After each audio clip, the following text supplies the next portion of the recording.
Assalamualaikum warahmatullahi wabarakatuh.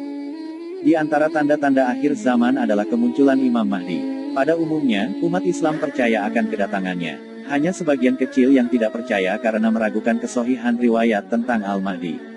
Terlepas dari pro kontra tentang kesohihan riwayat belakangan, ada kelompok yang menggunakan cerita kedatangan Al-Mahdi untuk mempengaruhi umat Islam agar mendukung gerakannya.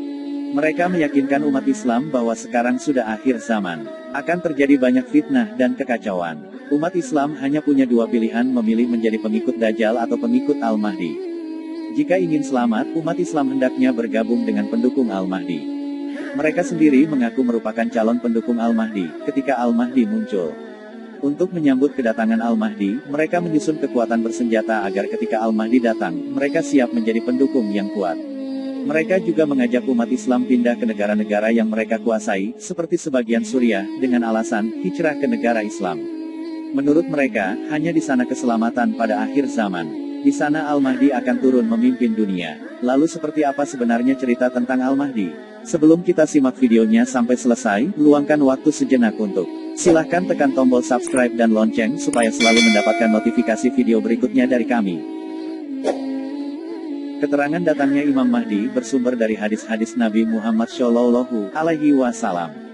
Di antara ahli hadis yang meriwayatkan hadis tentang Al-Mahdi adalah Abu Daud, Al-Tirmidzi, Ibnu Majah, Al-Hakim, Al-Tabrani, dan Abu Ya'la.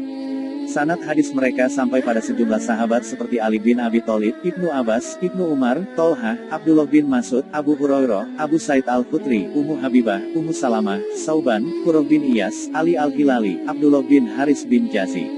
Sanad yang menghubungkan antara ahli hadis dengan para sahabat beraneka macam kualitasnya. Ada yang sahih, hasan, dan ada pula yang doif. Aun al-Mabud Syarah Sunan Abu Daud, jilid 11, halaman 243, menyatakan bahwa ada banyak sekali riwayat tentang Al-Mahdi. Kebanyakan berstatus doif. Tuhfat al-Ahwazi Syarah Sunan Al-Tirmidzi, jilid 6, halaman 402. Al-Tirmidzi meriwayatkan 3 hadis tentang Al-Mahdi. Salah satu di antaranya bersumber dari sahabat Abdullah bin Mas'ud. Dari Abdullah bin Mas'ud yang mengatakan bahwa Rasulullah Shallallahu Alaihi Wasallam bersabda, tidak kiamat dunia ini sampai seorang laki-laki dari ahli baitku menguasai bangsa Arab. Namanya sesuai dengan namaku. Hadis riwayat Al-Tirmidzi. Menurut Al-Mubarakfuri, riwayat Al-Tirmidzi di atas adalah salah satu yang berkualitas sahih di antara hadis-hadis tentang Al-Mahdi. Al-Tirmidzi meriwayatkan 3 buah hadis mengenai Al-Mahdi. Abu Daud meriwayatkan 11 hadis. Ibnu Majah meriwayatkan 7 buah hadis. Dari riwayat Al-Tirmidzi, dapat dipahami beberapa ciri Al-Mahdi. Pertama, berasal keturunan keluarga Nabi Muhammad Shallallahu Alaihi Wasallam. Kedua, dia akan menguasai bangsa Arab atau seluruh dunia Islam menurut sebagian penafsiran. Ketiga, namanya sesuai dengan nama Nabi Shallallahu Alaihi Wasallam. Muhammad bin Abdullah Ashim Abadi menyatakan bahwa munculnya Al-Mahdi di akhir zaman merupakan keyakinan umat Islam selama berabad-abad. Ciri-cirinya diantaranya, 1. Ia berasal dari ahli bait. 2. Kedatangannya akan menguatkan agama Islam. 3. Meratakan keadilan. 4. Diikuti umat Islam. 5. Menguasai negeri-negeri Islam. 6. Bernama Al-Mahdi. 7. Kemunculannya diikuti kemunculan Dajjal. 8. Lalu kemunculan Nabi Isa. 9. Dan Isa menjadi makmum Al-Mahdi dalam sholat. Diterangkan dalam Aun al-Mabud Syarah Sunan Abu Daud, jilid 11, halaman 243. Menurut Syekh Ali Jumah, di antara tanda Al-Mahdi adalah Allah akan menanamkan cinta dalam hati umat Islam kepada Al-Mahdi.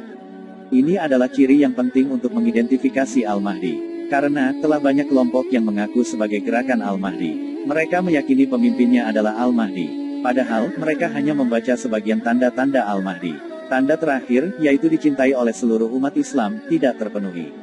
Al-Suyuti mencatat bahwa dalam sejarah umat Islam, terdapat banyak kelompok yang mengklaim sebagai gerakan Al-Mahdi. Menurutnya, semua itu bentuk kebohongan belaka karena ketika diukur berdasarkan kriteria-kriteria di atas, selalu ada yang kurang alias tidak cocok. Kelompok-kelompok tukang klaim tersebut mempermainkan dalil-dalil agama seperti anak-anak memainkan mainannya. Mereka berusaha mencocok-cocokkan ciri-ciri pemimpin serta kelompoknya dengan Al-Mahdi dan pendukungnya. Ciri tukang klaim tersebut, kata Al-Suyuti, adalah mereka membuat standar keimanan sendiri bahwa umat Islam yang mendukungnya sebagai mukmin dan yang menolak bergabung bersama mereka disebut kafir. Ciri lainnya, mereka berani membunuh para ulama. Al-Suyuti, Syarah Sunan Ibnu Majah, Jilid 1, halaman 300. Lalu, bagaimana sikap kita terhadap isu Al-Mahdi? Para ahli hadis menyepakati adanya hadis-hadis tentang Al-Mahdi. Sebagian di antaranya sahih, hasan, doif dan ada pula yang maudhu. Sekalipun kedatangan Al-Mahdi dapat diterima berdasarkan hadis-hadis Rasulullah Shallallahu Alaihi Wasallam, kita tidak dapat memastikan kapan Al-Mahdi akan muncul. Menyikapi fenomena penggunaan hadis-hadis Nabi Muhammad Shallallahu Alaihi Wasallam, dan khususnya berita tentang Al-Mahdi, untuk mendukung perjuangan kelompok tertentu, kita hendaknya berhati-hati agar tidak terjatuh dalam pusaran fitnah, konflik dan pertumpahan darah. Rasulullah Shallallahu Alaihi Wasallam mewasiatkan ketika menghadapi masa-masa fitnah, umat Islam hendaknya menjaga diri agar tidak terlibat di dalamnya. Semua ini hanya Allah dan Rasul-Nya yang tahu.